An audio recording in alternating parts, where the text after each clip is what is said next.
فرق كبير وشاسع ما بين قائمة حسام حسن لسه منزلها من كام يوم وقائمة الجيل الذهبي كابتن حسن شحاتة. يعني لو جينا قارنا كده القائمتين دول، القائمتين دول لو جم لعبوا بعض، والفرقتين دول لو جم لعبوا بعض، طبعا يعني فرقة كابتن حسن شحاتة هتفوز وبالجدارة كمان وبأداء وأحسن أداء، وممكن تشوف في حياتك أداء كابتن حسن شحاتة هيتفوق على لعيبة كابتن حسام حسن.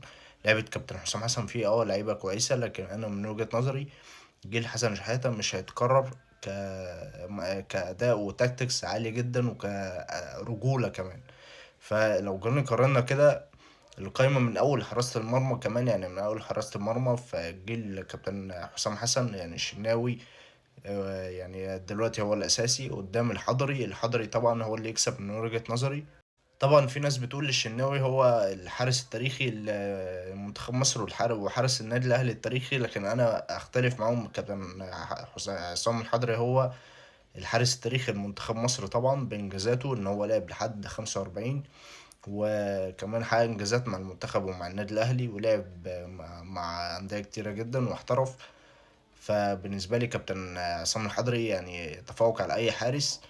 ولو جينا قارنا في الدفاع طبعا هتلاقي بقى وائل جمعة هيتفوق عن بالنسبة لي أحسن من رامي ربيعة بقى وخالد صبحي وياسر إبراهيم ومحمد إسماعيل وحسام عبد المجيد.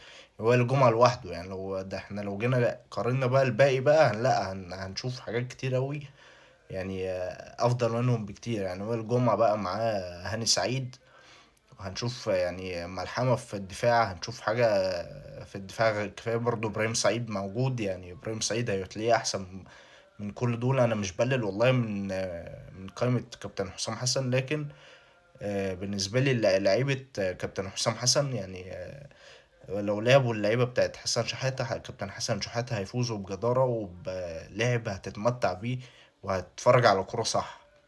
وكابتن حسن شحاتة يعني ولعيبة كابتن حسن شحاتة اتظلموا إن هم ما راحوش كأس عالم، وجيل كابتن حسن شحاتة لو فعلا لعب كأس عالم كان هيشرف منتخب مصر، وكان هيعمل أداء ولا أروع، وهتشوفه بأحسن أداء ممكن تشوف في حياتك. طبعا شفنا ماتش البرازيل وماتش إيطاليا.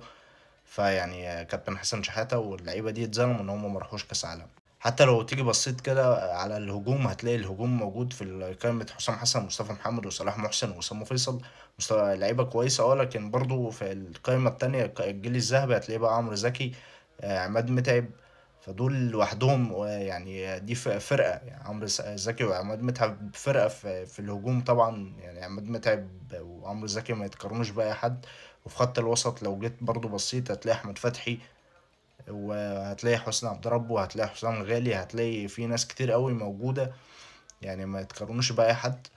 فبرضه في الناحية اليمين بقى محمد هاني ده تركن تماما. انا اصلا ما اعرفش محمد هاني بيلعب كورة لحد دلوقتي ازاي، وانا مش مقتنع بيه لحد دلوقتي. لكن هتلاقي يعني في الجيل الذهبي هتلاقي احمد فتحي وهتلاقي احمد محمدي والكلام ده.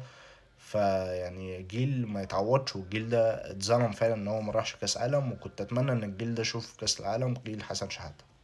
ولكن انت تتخيل معايا ان الجيل بتاع دلوقتي جيل السوشيال ميديا من وجهة نظري اللي هو اللي بيلعب دلوقتي بيطلب بقى 100 مليون و150 مليون وبياخدوه هو فعلا الارقام دي.